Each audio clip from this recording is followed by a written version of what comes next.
Quite a long list of repairs, but I must get back to the surface soon. Where shall I start? Huh? Oh, go on the science line.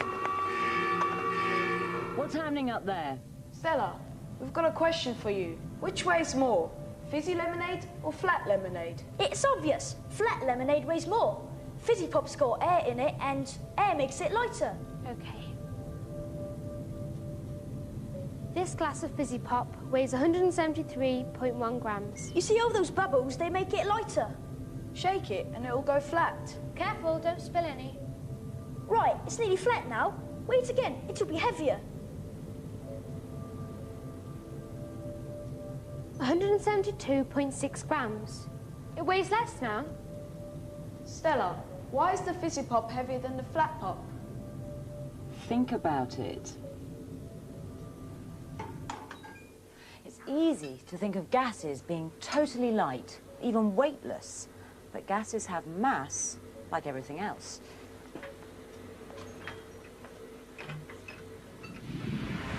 The bubbles of gas in lemonade don't weigh much, but they do weigh something. So once the gas has escaped, the lemonade will be lighter. The gas in fizzy drinks is carbon dioxide. My submarine is docked in a giant undersea lab, perfect for my scientific investigations. For my next experiment, I have a very special ingredient.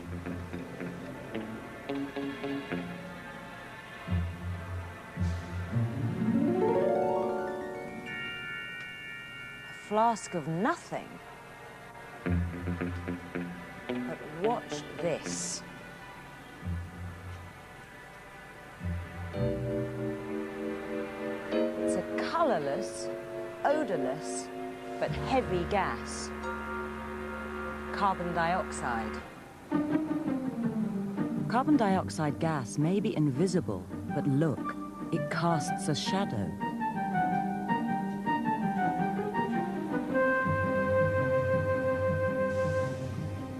Another gas in the air is oxygen. And like carbon dioxide, it's invisible. Usually. Oxygen gas passes through this tube into a copper pipe. The bucket contains liquid nitrogen at minus 196 degrees Celsius. Very cold indeed.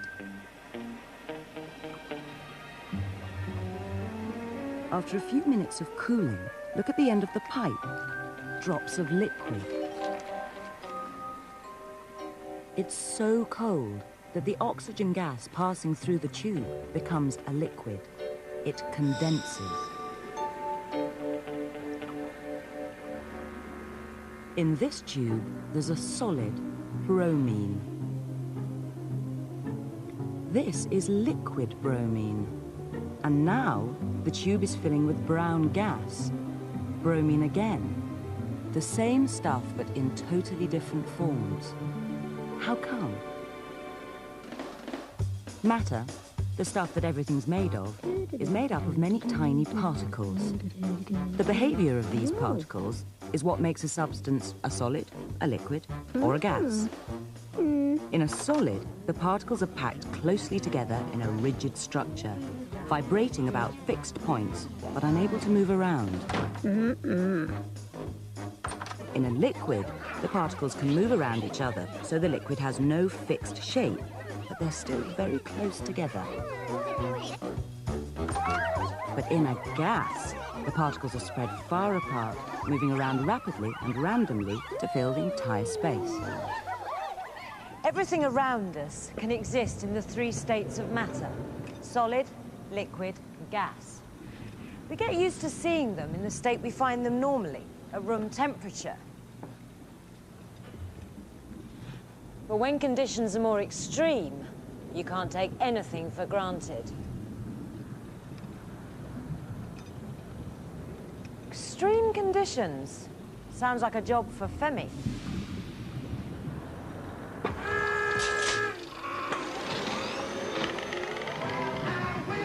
Novelty bubble bath, posh perfumes, pongy aftershave.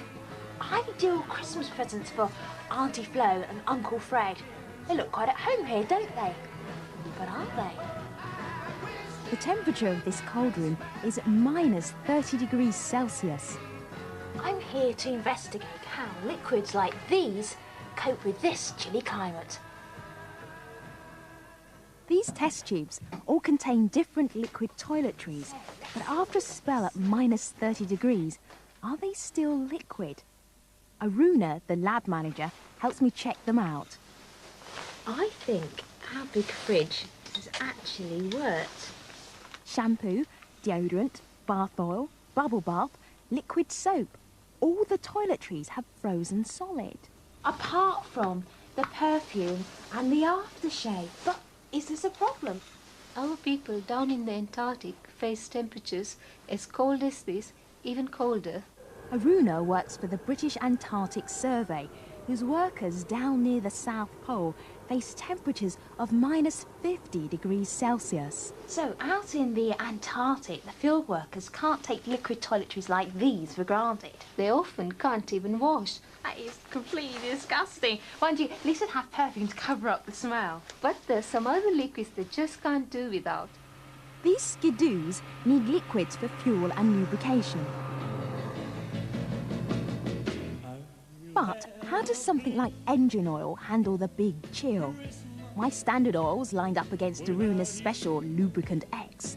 To pass the test, all the oil in the flask has to trickle through the tap into the beaker.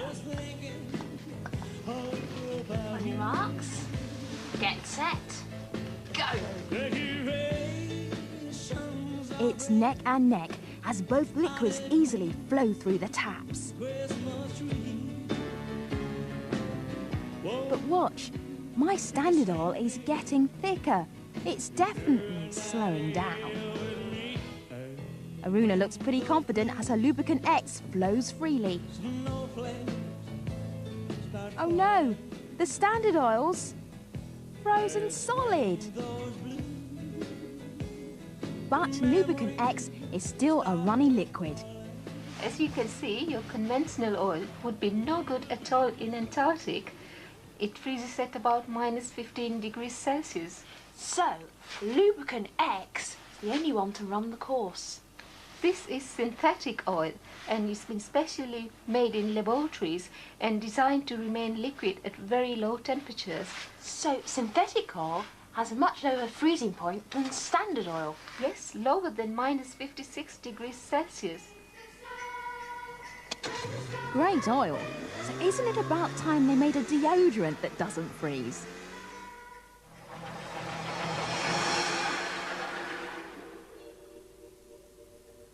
The temperature of this fuel tank is still too high. As the temperature rises, solids become liquids. They melt. Even in here, it's warm enough for one particular metal to be a liquid. Mercury in the thermometer, a liquid metal at room temperature. You might think that metals are solids, but of course, like everything else, metals can be liquids and gases too. This coin is made out of the metal gallium. It's a solid at room temperature. But gallium metal melts at 30 degrees. My hand is warm enough to melt it. Look, liquid metal in our hands. I can make a liquid out of a solid too. Liquid ice. Yeah, water. Put it back. Look at these three glasses. Which do you think is the coldest? That one, the one full of ice. Yeah, of course it is. Look. 0, 0,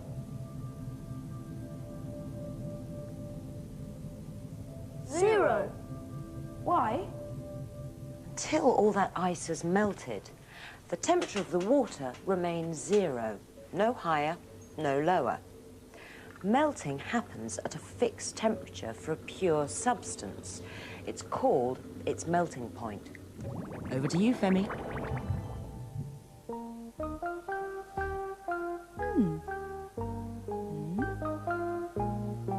My investigation starts here in this enormous antique centre. It's full of lots of interesting bits and pieces.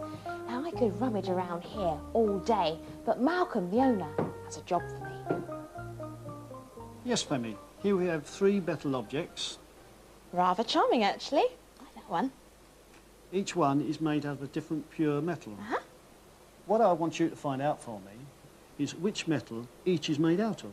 OK, well, thanks for the task. All right, let's put them... Every pure metal melts at a specific temperature called its melting point. Chunky science data books like this tell you the melting point of all the different metals. Looks like a great read. Tin, lead, aluminium, copper, iron, and loads of different metals. Could be any of them. But if I can find out the melting point of each of these objects, I'll be there. But where can I go that's hot enough to find out? Phew! I think I found the right place. This is the Rain Foundry in Essex, and melting metals is their business.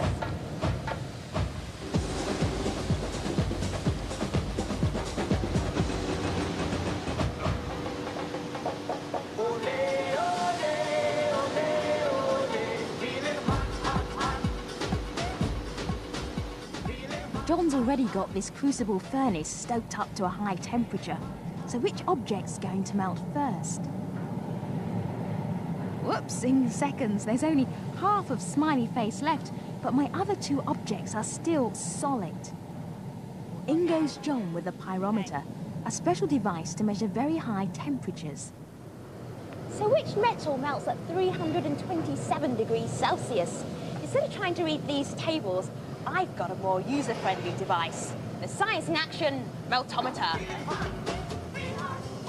327 degrees Celsius is the melting point of lead. So the smiley faces, was made out of lead. Smiley's had it. All that's left is molten lead.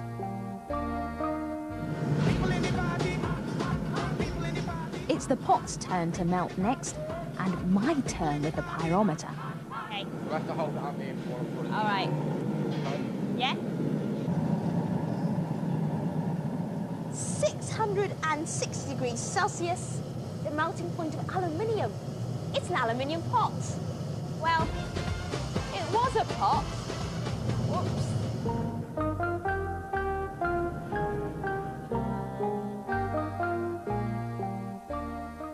My last object, the lovely owl, is still firmly solid. It's not hot enough to melt him in the ladle. He actually has to go inside the furnace. Goodbye, Al. I'm ever so sorry. As the poor owl gets a roasting, it's back to work at the foundry. The foundry melts metals, then pours the liquids into casts. The metal cools and solidifies again into the shape of the cast. At last, the owl's finally melting. He's history.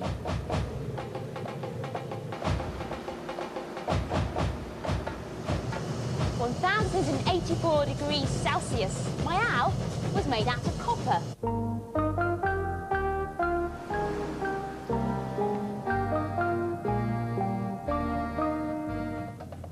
Oh no, what am I going to do with this? I found out the metals, but what am I going to tell Malcolm? Okay, fortunately, John's got an idea to recast the molten metals. Well, there you go. A beautiful set of dinner plates. Look, my owl. My lovely smiley face. Well, how about I throw in the meltometer as well?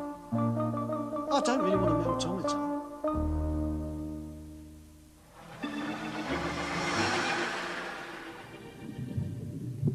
Oh, feeling hungry.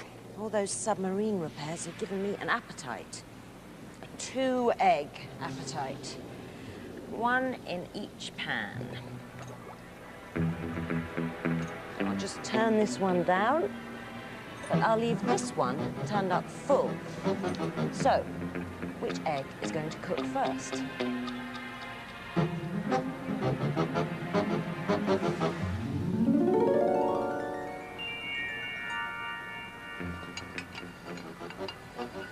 A moment of truth. The soldier test.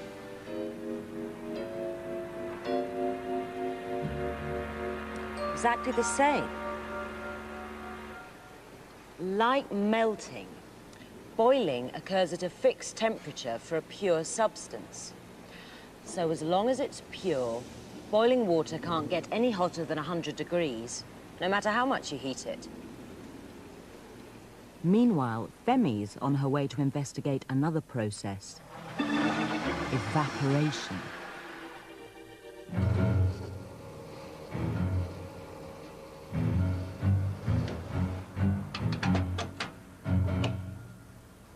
Hello? I'm running a little late for our experiment. I'm at the garage. I had to get some petrol. What? You're on a mobile at a petrol station? Yeah. Get off the phone and switch it off sharpish. Hi, sorry I'm late. Well, at least you're here in one piece. I was a bit worried about you on your phone at the garage. Why? Well, you should never use a mobile phone, light a match, smoke, or do anything else that could cause a spark at a petrol station. See, petrol's very dangerous, and a spark from any of these things could cause an explosion. Richard's lined up a demonstration to show how dangerous petrol can be. He's pouring petrol onto the fire.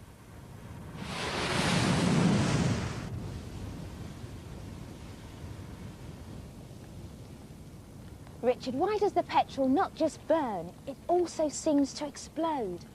It's because it's not just the liquid petrol that's burning. When the petrol ignites, the petrol vapor, a gas, also ignites. So it's the burning gas that causes the explosion. That's right. Whenever you leave a liquid in the open air, some of the liquid becomes a gas.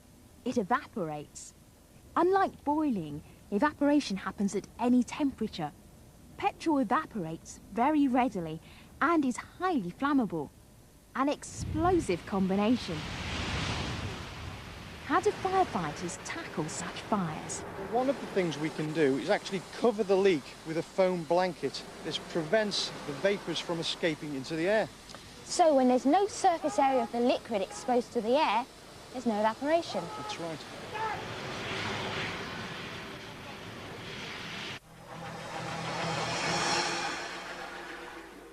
But before I go, watch this. How do you lift an ice cube with a piece of cotton?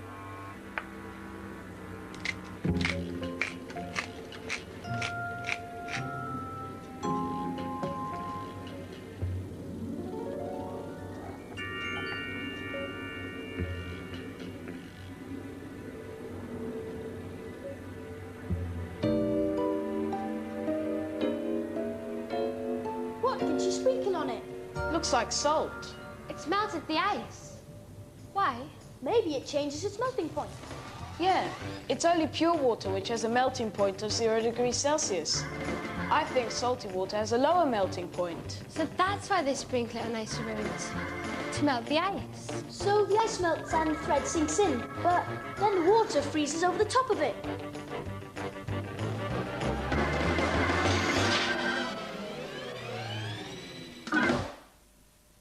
Gases being totally light, even weightless. But gases have mass, like everything else.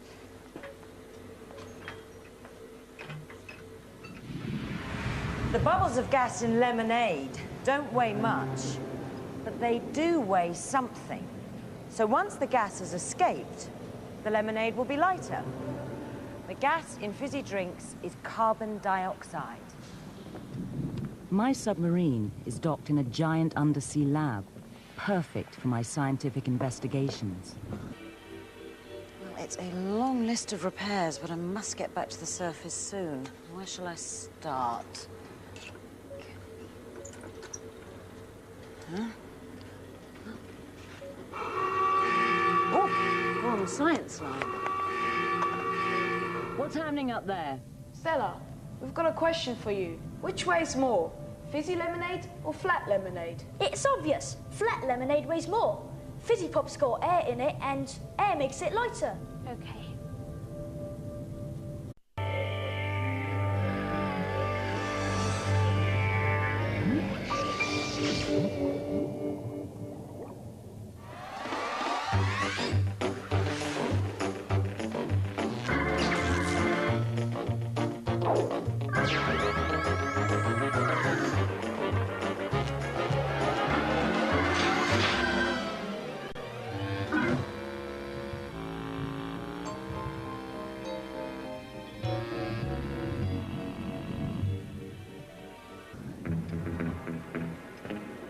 my next experiment, I have a very special ingredient.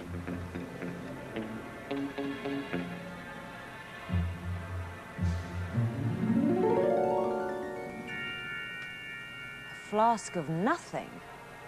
But watch this.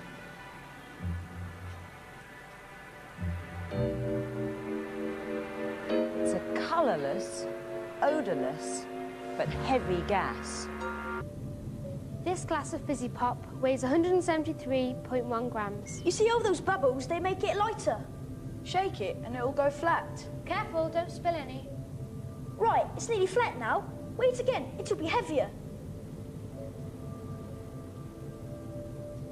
172.6 grams. It weighs less now. Stella, why is the fizzy pop heavier than the flat pop? Think about it. It's easy to think of gas